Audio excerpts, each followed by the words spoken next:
Hi, and welcome back.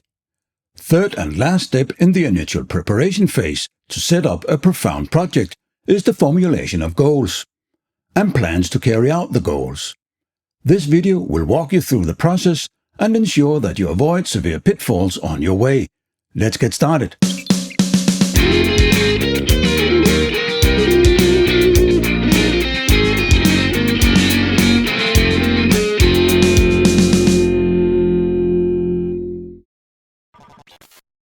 The initial analysis and work on the business case and the baseline can be seen in other videos on this channel, and it's covered in detail here, along with a number of other project management topics needed to do a proper job. The link is here. After having analyzed the business case and the constraints in the baseline, and with both being approved, the last step in the preparation phase is to set up the goals and objectives and convert them into a tentative overview plan. Setting goals has two purposes. Firstly, they must reflect the long-term purpose of the project formulated in the business case. The mission statement tells us what we are aiming at as an outcome of the project. This leads to long-term impact goals and success criteria for the benefit that must be measured.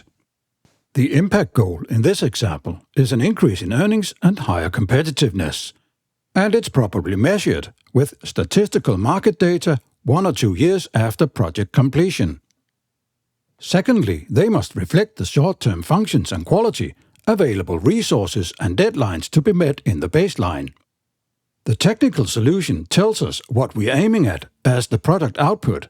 This leads to short-term product goals and delivery criteria for the end product that must be measured. The product goal in this example is an overall upgrade of machinery and staff, and it's properly measured with the use of internal and external reviews at the time of project commissioning. As mentioned, the long-term impact goals are related to the purpose and benefits of the end product once it has been in operation for a while. The top-level purpose must therefore be broken down into impact goals, and success criteria must be formulated in order to measure the project's benefit.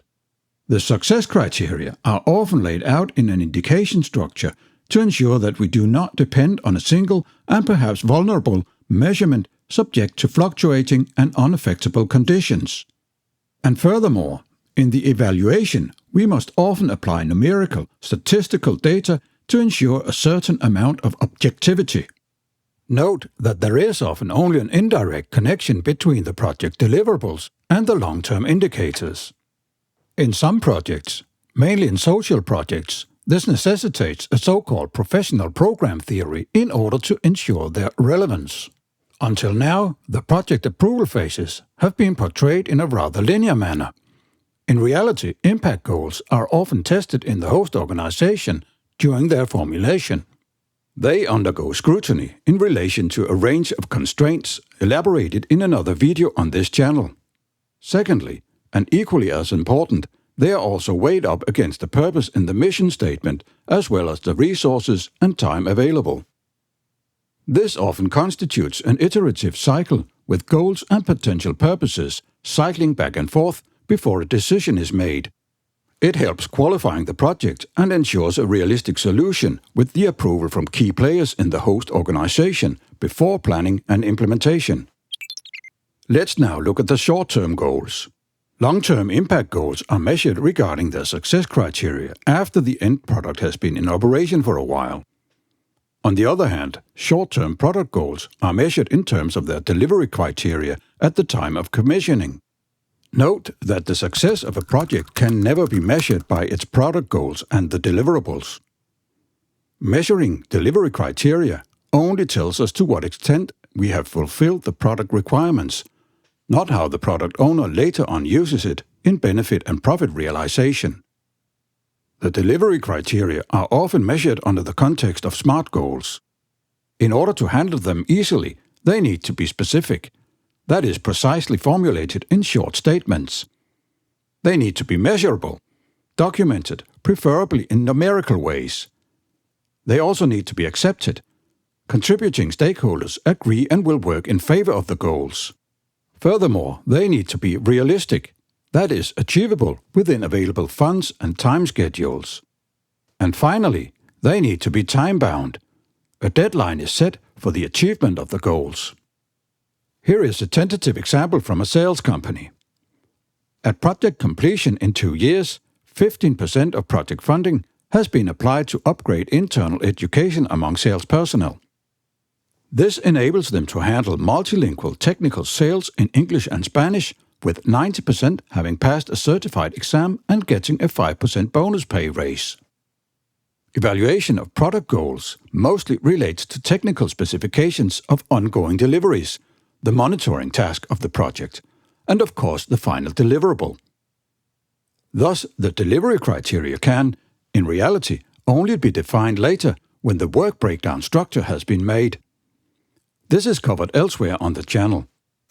For now, a tentative milestone plan is made and introduced to stakeholders and project decision makers. Firstly, this broadly clarifies the various fields of action to be initiated, with interdependent tasks to be carried out in order to fulfill the subsequent deliverables. Secondly, and perhaps even more important, it clarifies the functions of the steering committee in relation to strategic reviews along the way in the project life cycle.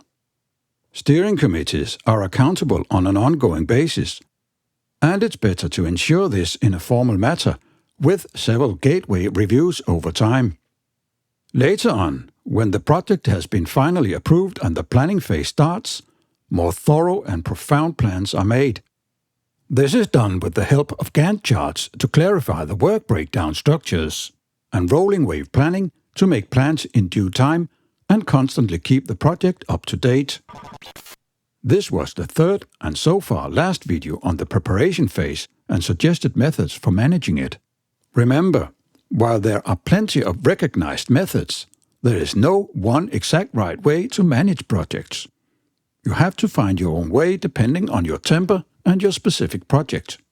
Nevertheless, as can be seen, a profound preparation of the upcoming work is a cornerstone of all project management. After having done the initial preparatory work and getting the final approval from an authoritative actor in the host organization, we are now ready to implement the project. Firstly, in the planning phase, we need to set up a steering committee to handle the strategic and formal aspects of the project.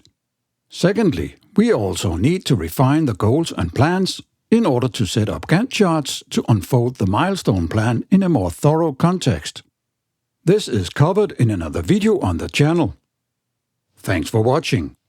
Hope to see you again soon on this channel for even more project management videos.